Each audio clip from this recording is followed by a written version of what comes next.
ازيكم حبايب قلبي عاملين ايه؟ يا رب تكونوا كويسين. وحشتوني وحشتوني وحشتوني. اخباركم ايه؟ يا رب تكونوا بألف خير وصحة وعافية. كل سنة وانتم طيبين. بشاير رمضان بتهل علينا يا جماعة، واحنا يعتبر في احلى ايام في السنة. فوالله العظيم الواحد قلبه مرتاح قوي قوي قوي قوي. ايام جميلة. تحسوا يا جماعة ان اليومين دول الدنيا هادية وجميلة، والجو كده لطيف. تحس اصلا ان الناس اليومين دول طيبين، مش عارفة ليه بس انا حاسة الاحساس ده. حاسة بجد إن الأيام دي حلوة، وحاسة إن الحمد لله الحمد لله يعني رمضان السنة دي جاي وهالل علينا كده وبشارته حلوة. مش عارفة ليه بس أنا حاسة إن البشارة بتاعة السنة دي على الناس كلها بصراحة إن هي حلوة، وجاي كده هادي وجميل، والناس كلها مستعدين. ده أول رمضان ليا معاكم. كل سنة وانتم طيبين، ويا رب ما يكونش آخر رمضان إن شاء الله، ونكبر سوا بإذن الله، ورمضان الجاي نكون حققنا أي حلم أنا أو أنتم بنحلم بيه. اللهم آمين.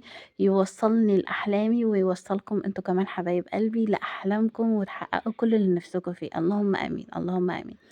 هنا بقى أنا أخدتكم معايا إيه، بدأت اليوم كله بتنضيف السجاد. أنا أخدت اليوم كله النهارده في تنضيف السجاد. أنا عملت لنفسي كده إيه جدول صغنون كده علشان هابدأ في تنظيفات رمضان. في ناس بتنضف في رمضان، وفي ناس بتأجل التنظيف للعيد. أنا بصراحة كل سنة بأجل التنظيف للعيد، مش بانضف التنظيفة دي قبل رمضان. بس السنة دي حاسة إن الجو مختلف، حاسة إن أنا عايزة أفضي نفسي أوي أوي أوي في رمضان. مش عايزة رمضان ييجي عليَّ ويكون عليَّ ضغط فيه وكده. فعملت كده جدول لنفسي صغير إن أنا هامسك البيت هانضفه تنضيفة عميقة محترمة محترمة محترمة قبل رمضان، عشان لما نيجي للعيد إن شاء الله تبقى التنضيفة بسيطة مش تقيلة. فبدأت بإيه، أخدت أكتر حاجة بايظة عندي في الشقة وهي السجاجيد. السجاجيد حرفيا عندي متبهدلة بطريقة مش طبيعية، وكلهم حرفيا عايزين يتغسلوا. هتقولي طب ما ودهتهاش للمغسلة ليه بدل وجع القلب ده؟ أنا معاكم والله العظيم، وكان نفسي أعمل كده، بس أنا سألت كذا مغسلة قالوا لي إن السجاجيد أقل حاجة علشان تيجي لي تاني قدامها 10 أيام. فأنا مش هسيب البيت من غير سجاد 10 أيام، وأكيد طبعا لما عاوزة أنزلهم هنزلهم كلهم مرة واحدة، فمش هنقعد في البرد والجو ده 10 أيام. فاخترت إن أنا إيه، قلت إيه لأ، أنا همسكهم كده إيه أغسلهم واحدة واحدة مع نفسي. هتقعد لها يوم أو اتنين على البلكونة وهتبقى زي الفل، وهفرشها تاني. بس والحمد لله ربنا عني، وقمت إيه غسلتهم وخليتهم زي الفل. الصراحة أنا ما غسلتهمش كلهم، أنا كنت عايزة أغسل كل السجاد بتاع البيت، لأن حرفيا أنا حاسة إن كل السجاد متبهدل، مع إن أنا كنت غاسلاه في أول الشتا، بس مش عارفة ليه حسيت إنه كله اتبهدل. بس ما قدرتش طبعًا إن أنا أغسل كل سجاد البيت، غسلت اللي هو التقيل أوي، اللي هي كانوا باينين أوي إن هُم إيه، مش نضاف. بس اخترتهم كده، يعني أخدت بتاعة المطبخ ما كانتش متوسخة أوي، بس إيه بدأت بيها طبعًا لإن هي دي اللي هنستعملها جامد في رمضان، فعلشان تشيلنا في رمضان وفي العيد بعزايم رمضان بقى بالطبيخ بما أعرفش إيه، فقُلت لأ طبعًا لازم تتغسل. فمسكتها غسلتها وخليتها زي الفل، هي ما كانتش متبهدلة أوي. دي اللي كانت متبهدلة جدًا، السجادة دي حرفيًا طلّعت عيني. شايفين المَيّة خارجة منها عاملة إزاي قدّام؟ بجد السجادة دي أنا أخدت فيها كمية مَيّة مهولة مش طبيعية والله العظيم عشان تنضف. بجد يا جماعة الناس اللي هُم في المغسلة دول بيتعبوا أوي. أنا عارفة إن هُم بيبقى عندهم مَكَن وكده يغسلوا بيه، بس برضه الموضوع مُجهِد ومُتعب جدًا، جدًا، وبالذات يا جماعة إحنا في الشتا فالوضع صعب. وأقول لكم على حاجة يا بنات، ما تقلدونيش، ما حدش يعمل كده، ما حدش يقوم يغسل السجاجيد بتاعته، ودّوها المغسلة والله. أنا والله العظيم بعد ما خلّصت السجاد قعدت ندمت إن أنا بجد ما نزّلتوش. قعدت قُلت لجوزي هنا في البيت، قُلت له: "إيه يعني أمّا كنتم تقعدوا 10 أيام من غير سجاد؟" بس أنا ضهري ما يوجعنيش بالطريقة دي. بس الحمد لله يعني إيه، ربنا بيعيننا والله، وربنا يا رب يجازينا تعبنا خير، اللهم آمين.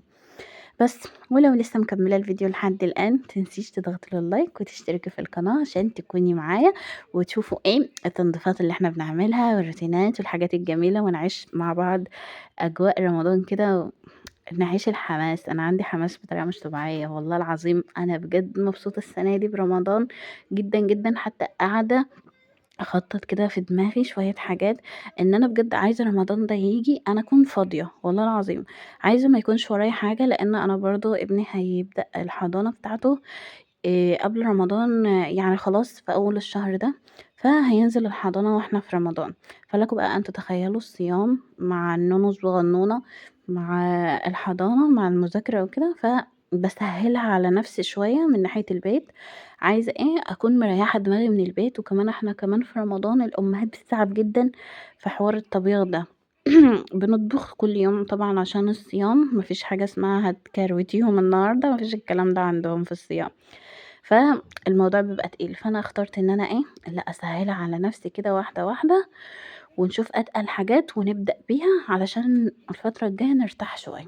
بس فبدأت طبعًا بالسجاد، السجاد كان أكتر حاجة متبهدلة، وإن شاء الله هناخد بقى بقية الشقة. أنا حددت لنفسي هو أسبوع واحد بس اللي أنا هانضف فيه الشقة كلها، أسبوع مش هازود أكتر من كده، لأن في حاجات كتير برضه بعد الأسبوع دوّة هاعملها برضه في الشقة قبل ما رمضان يدخل. مش عارفة رمضان لسه عليه قد إيه، بيتهيأ لي لسه عليه 20 يوم أو أكتر بشوية، فنستغل ال20 يوم دول نتعب شوية. الحمد لله خلّصنا الصيام اللي علينا، وخلّصنا الحاجات اللي علينا الحمد لله، فندخل بقى في الجَد، نضبّط الدنيا كده عشان ندخل رمضان كده بقلب جامد، وإحنا مبسوطين وإحنا مرتاحين ونفسيتنا حلوة والدنيا تمام. وهاقول لكم على حاجة، أنا من البنات اللي يعني نفسيتي بتتأثّر جدًا، جدًا، جدًا بسبب البيت. يعني أنا لو البيت عندي منكوش أو مش نضيف أو أنا عينيّا لامحة حاجة ما هياش نضيفة، نفسيتي بتبقى تعبانة.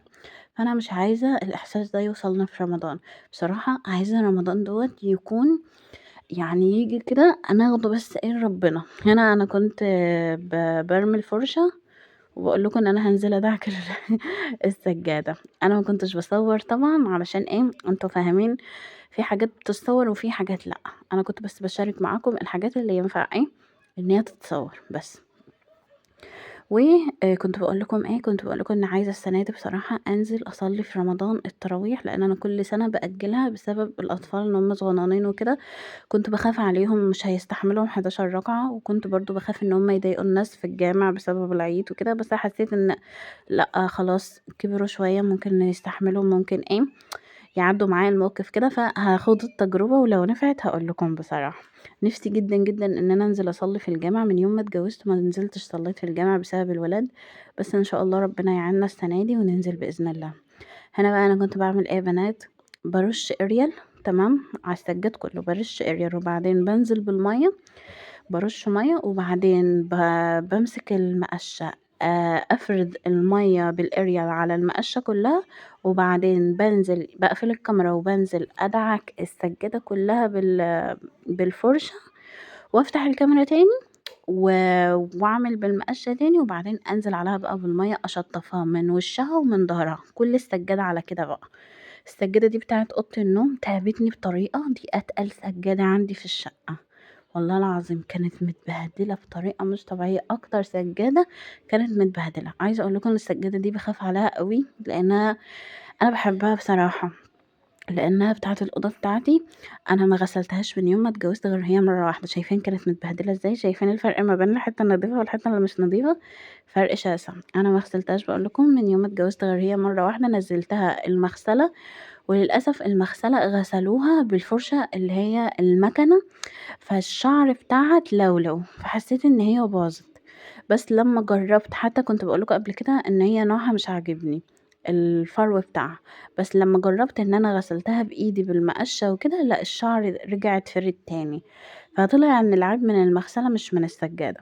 فدي كانت حاجة حلوة إن أنا غسلتها بإيدي والله، بس خلّيتها زي الفل الحمد لله.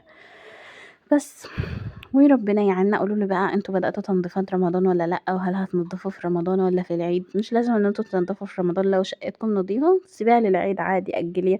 ريحي دماغِك يا بنتي واقعدي والله العظيم اتدفي، الجو تلج والله، والله الجو تلج ما إحناش ناقصين. بس الحمد لله يعني الحمد لله بتمشي. بس هاقول لكم على حاجة، أمّا بتخططوا للحاجة وبتضبطوها كده، الدنيا بتبقى معاكم أسهل.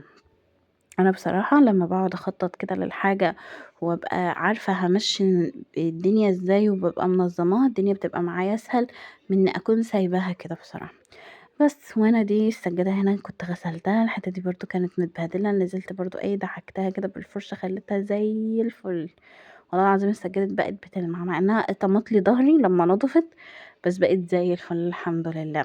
عايزة أقول لكم إن أنا طول الفيديو أو طول السجاجيد أنا كنت بارُش يعني باكِب مَيّة بالجردل جات لي السجادة الأخيرة دي والوهلة افتكرت إن أنا عندي خرطوم ولازم إن أنا أشتغل بالخرطوم مش بالجردل، والله العظيم أنا باجيب وجع قلب لنفسي والله أنا لو كنت عملت بالخرطوم كان هيبقى أسهل لي 100 مرة.